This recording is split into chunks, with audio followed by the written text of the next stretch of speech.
ভালো, তোমরা ভালো আছো তো সবাই? টাটা।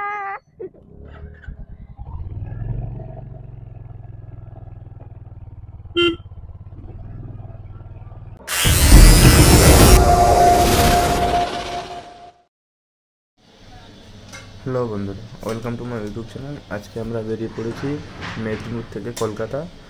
মোটো ব্লগিং করতে করতে যাব। আর কলকাতা থেকে আসার সময় আমি ব্লগ করতে পারিনি, একটা অসুবিধা হয়েছিল, তাই ব্লগ করা যায়নি। তো এখন আমরা মেদিনীপুর থেকে কলকাতা বাইকে ট্রাভেল করব, প্লাস ভিডিও শ্যুট করব। চলো, রাস্তায় দেখা হবে।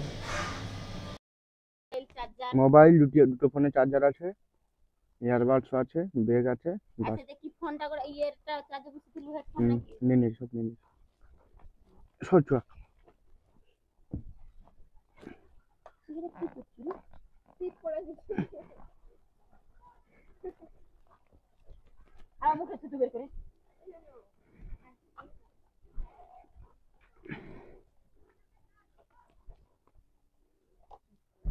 দাও, ওটা ভারী বাবা, অনেক ভারী। দে দাও না, ওটা ভারী পিঠে নিয়ে দাঁড়িয়ে। আচ্ছা ব্যাগটাই এমন পিঠটা ঢুকিয়েছে, ব্যাগটা ছিঁড়ে ঘুরে যাবে। কেন ঠিক আছে, না ছিড়বনি তো। ব্যাগটা কত বয়স জানো? 2 বছর। ছিড়বনি তো, এটি তো। এই ব্যাগটা তুমি 500 টাকা। আর ছিড়ব কি করে? এটা এরকম রইব মোটেই। এটি রইতে নিতে কত টাইট, অন্য ব্যাগে চেন হলে ছিঁড়ে যেত। দাদাবু কত লাগবে?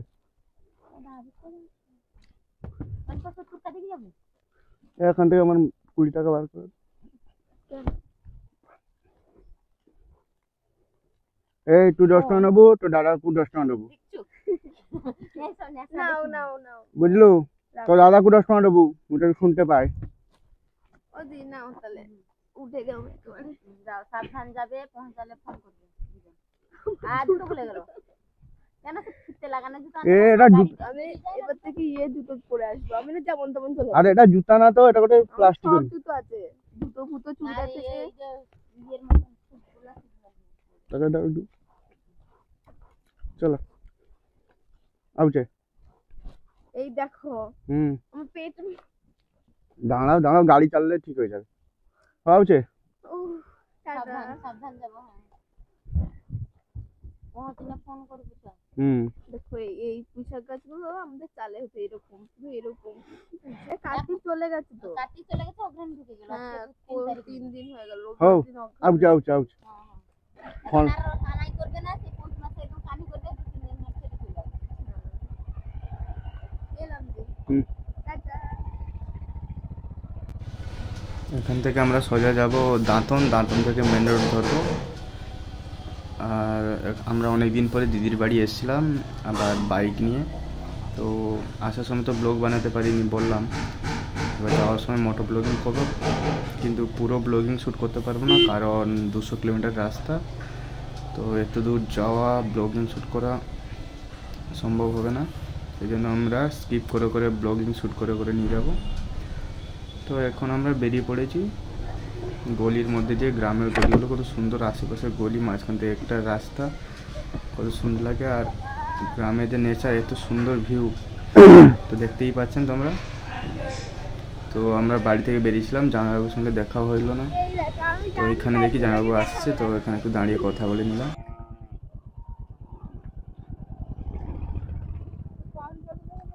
তাও কি করিয়া 12টা বাজে, 12:30 বাজে। দেখো 12টা 12 বাজে। তাহলে তুমি বলছিলে 11টার সময়, আমরা তার জন্য ওয়েট করে গেলাম। কখন খাওয়া দাওয়া হয়ে গেছিল? আমাদের খাওয়া হয়ে গেছে 1 ঘন্টা আগে। 10:39 খেতে বসেছি।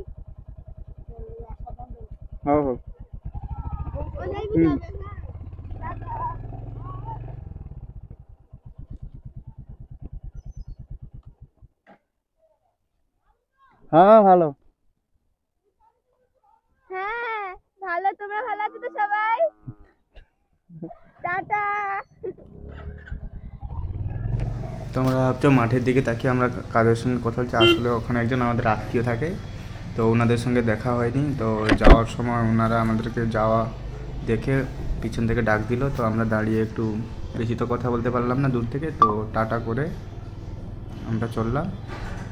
তো তো এখন আমরা গ্রামের ভিতর দিয়ে যাচ্ছি, কারণ গ্রাম ক্রস করতে এখনও 4-5 কিলোমিটার বাকি আছে। চলো।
হ্যাঁ, কি বলছো?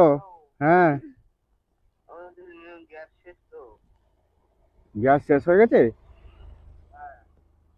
একটু তাড়াতাড়ি কি করে শেষ হয়ে গেল? কি করবা? গ্যাস বলবো, গ্যাসটা দিয়ে এসো।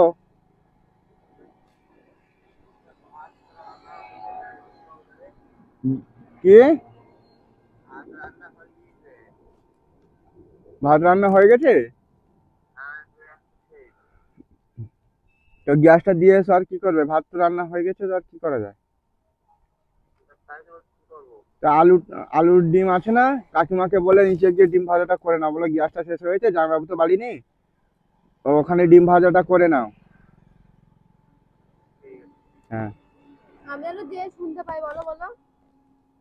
যেমন ডিম ভাজা করে খাওয়া হয়, কাকিমাকে বলবে বলে জামাইবাবু তো বাড়ি নেই, গ্যাসটা শেষ হয়ে গেছে, ভাতটা হয়ে গেছে, শুধু ডিমটা ভাজবে, বুঝলে? ঠিক আছে। না হলে যে দেখো কোন কি করি। না হলে তোমার দিদি কি করবে বলছে। এখানে একটু দাঁড়িয়েছিলাম, দাঁড়িয়ে ভাইয়ের কল এসেছিলো, ওর সঙ্গে কথা বলিলাম, কারণ বাড়িতে গ্যাসটা শেষ হয়ে গেছিলো। এবার সে ভাত রান্না করে ফেলেছে, কীভাবে তরকারি রান্না করবে জিজ্ঞেস করছিলো। তো ওকে বলে দিলাম কী করতে হবে, তো ওকে বলে দিয়ে এখন আবার বেরিয়ে পড়লাম। তোমরা ভাবছো এখানটার ভাষাগুলো কেমন উড়িয়া ভাষার মতন, কারণ এখানটা যেহেতু মেদিনীপুর বর্ডারের পাশে, তো এখানটা ভাষা কিছুটা উড়িয়া উড়িয়া টান ভাব আছে, কিন্তু পুরো উড়িয়া না, কিছু বাংলাও মতন। চলো এবার আমরা প্রায় গ্রাম ক্রস করতে চলে এসেছি, সামনে রেলওয়ে স্টেশন পড়বে, ওইটা ক্রস করলে ডাইরেক্ট মেন রোড হয়ে বেরিয়ে যাবো আমরা কলকাতার দিকে। এখানে একটা খারাপ জিনিস হয়ে গেল, আমার বউ কানে এয়ারবাডটা লাগিয়েছিল, এবার ওর কান থেকে পড়ে গেছে। এবার তুলতে যাওয়ার আগে একটা অটো এসে ওর এয়ারবাডসের উপর দিয়ে চলে যায়, এবার এয়ারবাডসটা ভেঙে গেল। এবার আর কি করা যায়, অটো তো জেনে বুঝে করুক বা না জেনে বুঝে করুক, রাস্তায় পড়েছে, ওকে কিছু বলাও যাবে না। পড়ে যাওয়ার সাথে সাথে তুলতে যাচ্ছিলোই অটোটা আসলো, ওর উপর দিয়ে চলে গেল। চলো লোকসান হয়ে গেল, মনটা একটু খারাপ হলো, আবার বেরিয়ে পড়লাম, কারণ আর কি করব, ভেঙে গেছে, আর কি করা যায়।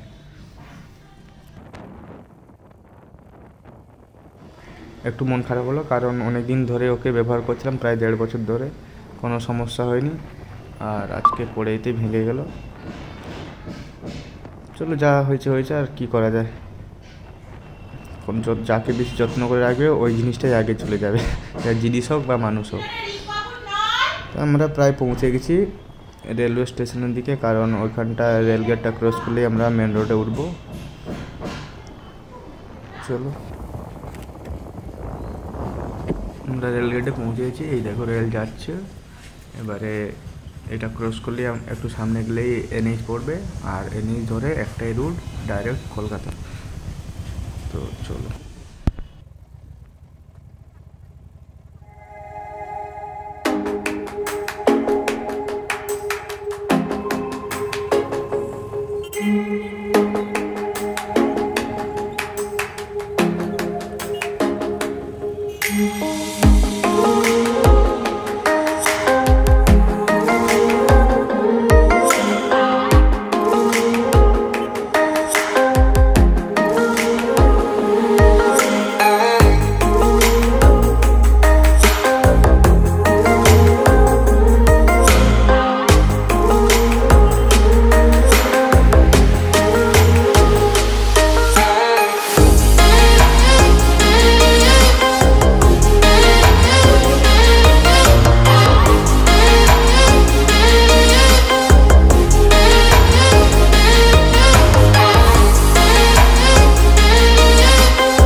ফাইনালি আমরা এনএইচ পৌঁছে গেছি।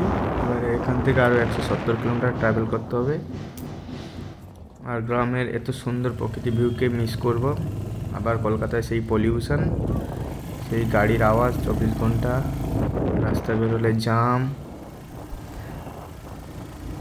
চলো আমি মাঝে মাঝে এখানে আসি, কারণ যখন মন খারাপ হয় বা কিছু ভালো লাগে না, তো আমি দেশের বাড়ি দিয়ে চলে আসি, কারণ আমার দেশের বাড়ি হচ্ছে মেদিনীপুর, আমার জন্মস্থানও মেদিনীপুর। আমি কলকাতায় জব করি, প্লাস নিজের ড্রিম পূরণ করছি, যেহেতু আমার একটা স্বপ্ন ছিল ইউটিউবে ভিডিও বানানো। চেষ্টা করছি আমি ইউটিউবে একটা গ্রো করার চেষ্টা করব, আর আপনাদের কাছে ভালো ভালো ভিডিও পৌঁছাবো। আর এটা আমি যে ভিডিও শ্যুট করছি এটা হচ্ছে iPhone 15 Pro। তোমরা একটু সাপোর্ট করো, কারণ আমি তোমাদের কাছে আরও ভালোভাবে ব্লগ শ্যুট করে পোস্ট করতে পারি।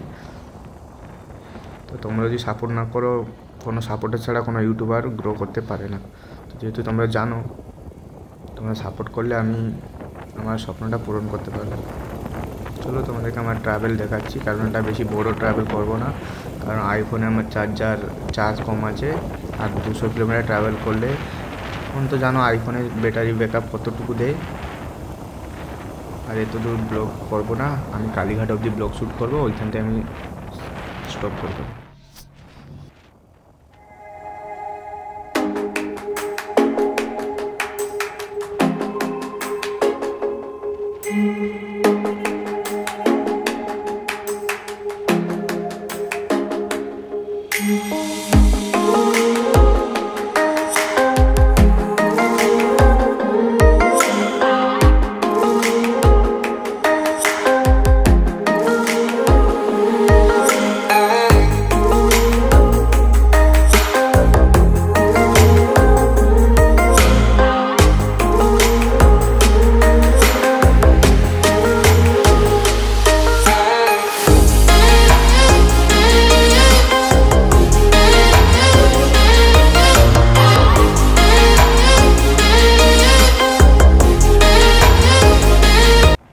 ফাইনালি আমরা কালীঘাট পৌঁছে গেছি। এবারে কালীঘাটের ভিউটা একটু দেখিয়ে দিই তোমাদেরকে। আমরা কালীঘাট ব্রিজের উপর দিয়েই যাচ্ছি এখন বর্তমান। আর যেহেতু আমি বলেছিলাম যে কালীঘাট অবধি আমি ব্লগ শ্যুট করব, তারপর এখানে আমি ব্লগটা স্টপ করে দেবো। দেখা হবে নেক্সট ব্লগে। তোমরা সাপোর্ট করো একটু আমাকে, আমি যেমন আরও ভালো ভালো ব্লগ শ্যুট করে তোমাদের কাছে পৌঁছাতে পারি। আমি লং ট্রিপ করবো, প্লাস শর্ট ভিডিও আমি আপলোড করি। চলো টাটা, তোমরা সবাই ভালো থেকো।